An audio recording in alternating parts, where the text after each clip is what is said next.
start flag in turn 4. The first feature of the night is green. It's the Costco Supermarket Pure Stocks feature, and it's Parmenter, Hamer, side by side down the front straightaway, and into 1 and 2 they go for the first time. But Parmenter, he has got the race lead as they head off turn 2 and down the back straightaway. Hamer got really close to the back bumper of Parmenter, pulled right up to the back of him. May have made some contact as they enter turn 3. Lost a lot of distance with Parmenter as they head off turn number 2. Now it is Skinner at the bottom of the racetrack, side by side, wheel to wheel with Hamer as they enter turn 3.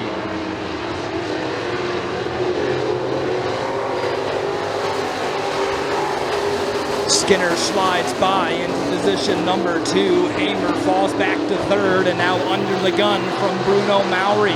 Those two will go side by side and drag race down the back straightaway.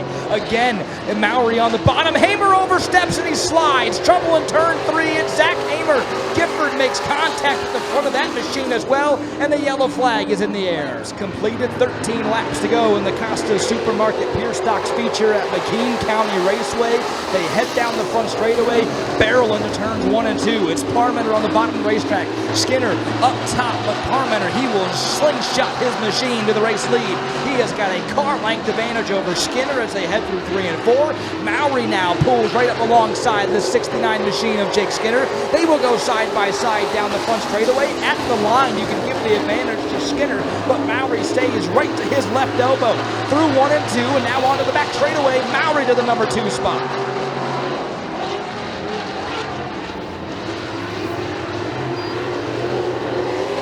Bruno Maury looking for 3 wins in a row here at McKean County Raceway in 2024. And he has got one tough customer up front, out front, and pulling away that he has got to go and track down of Mike Parmenter. Got the chance to talk to Bruno Maury before the beginning of this race, asked him what it was going to take for 3 in a row here at McKean County Raceway, and he's had a little bit of luck and a lot of skill. He goes through 1 and 2, still within 2 car lengths of striking distance of Mike Parmenter. Maury also noted that he changed the gears a little bit in the 48 machine. He was tapping out on the end of the straightaways, so we'll see if that plays dividend to him or if it hurts him in the long run. Down the front straightaway they go. Parmenter continuing to pull away. He's opened up to his lead to about 3 car lengths.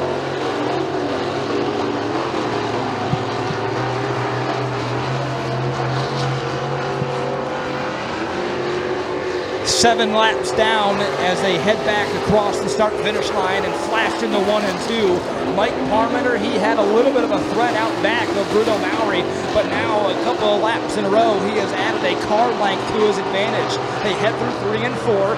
Maury would jump up into the middle groove, and Parmenter dials up the low line. Off turn 4, back onto the front straightaway. Parmenter adds a car length again.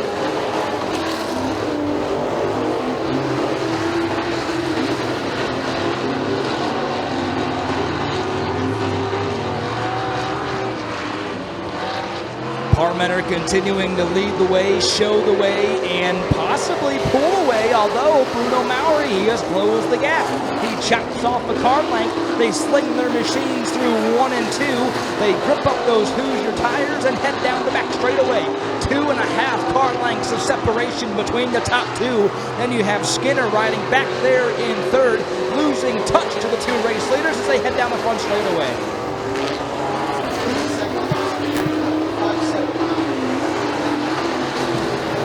Bruno Maury not only closing the gap on Parmenter, but he is the fastest car on the racetrack. He has closed the gap as they head off of turn number 4, back onto the front straightaway. There is 11 laps complete as Zach Hamer now pulls his machine off the racetrack. He heads back into the garage. Off of turn number 2, down the back straightaway. Parmenter has a good launch and good corner exit off turn number 2. Opens up that lead to about 2 car lengths. They head back onto the front stretch. 3 laps to go for the 2 race leaders.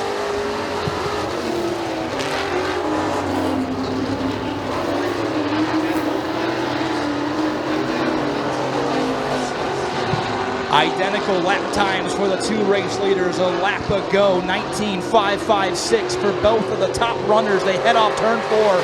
2 laps to go. Parmenter is only up by a car length over Bruno Maury. down underneath. Oh, we got trouble off turn 4. The 69 of Joe Skinner goes around. Yellow flag comes in the air. 13 laps down, 2 laps to go, and man, what a battle it was. Coming back to the green flag, it goes in the air now. Parmenter, the race leader, Mowry right behind him. A car length separates the top 2 as they head through 1 and 2.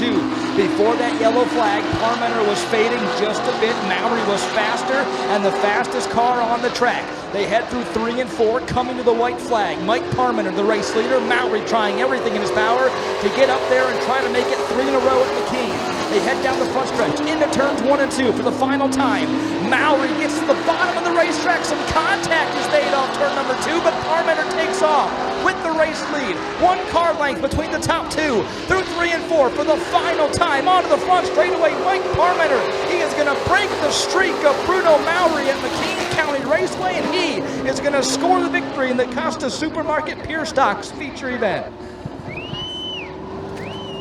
Get a quick word here with Mike Parmenter, winner of the Pure Stocks. Mike, congratulations on the victory. You put an end to the 2 in a row, what could have been 3 in a row streak for Bruno Mowry, but he was all over your back bumper in the closing laps. How'd you hold him off? I'm not really sure. He was right there. Just kept it smooth and just tried to hit my mark. So, yeah.